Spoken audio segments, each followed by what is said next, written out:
السلام عليكم ورحمة الله تعالى وبركاته. اليوم غادي نشارك معكم تجربتي مع وصفة لعلاج الكحة وطرد البلغم. غادي نحتاجو في هذه الوصفة حبة بصل أحمر، عسل حر، زيت زيتون. فغادي ناخدو حبة البصل بعد ما قشرناها غادي نحكوها لأن الغرض ديالنا هو ماء البصل. بالنسبة لهذه الوصفة فهي جد فعالة وناجحة في علاج السعال، كذلك طرد البلغم أو كما تنسميوه بالتنخيمة. كذلك الناس المدخنين اللي ينقطعوا عن التدخين فياخذوا هذه الوصفة باش ينقيو الصدر ديالهم. فغادي ناخذ هذيك البصل وغادي نصفيه باش نحتفظ بالماء ديالو للتنشير لواحد النقطة. الناس اللي تيعانيو من المعدة فيردوا البال لأن البصل حار، يحاولوا يخفوه. أنا هنا غادي نضيف له إضافات أخرى، فيقدروا يوضعوا ملعقة من ماء البصل في نصف كاس ديال الماء دافئ باش يخفوه. انا هنا حصلت على تقريبا ملعقة كبيرة من ماء البصل. غادي نضيف لها ملعقة كبيرة من العسل الحر طبيعي،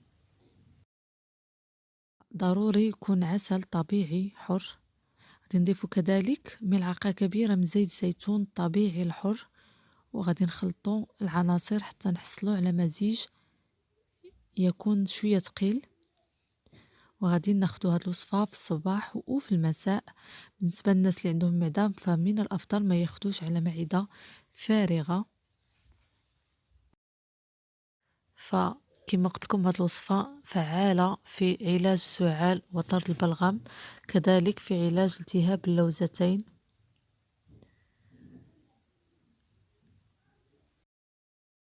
كانت هذه هي الوصفة الأولى. غادي ندوزو الوصفة الثانية الخاصة بالأطفال الرضع ابتداء من 5 أشهر.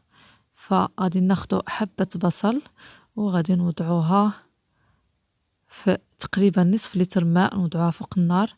ملي غتبدا تغلي غادي نحسبو 5 دقائق ونطفيو عليها. فبالنسبة لهاد الطريقة تتخفف من الجهد ديال البصلة.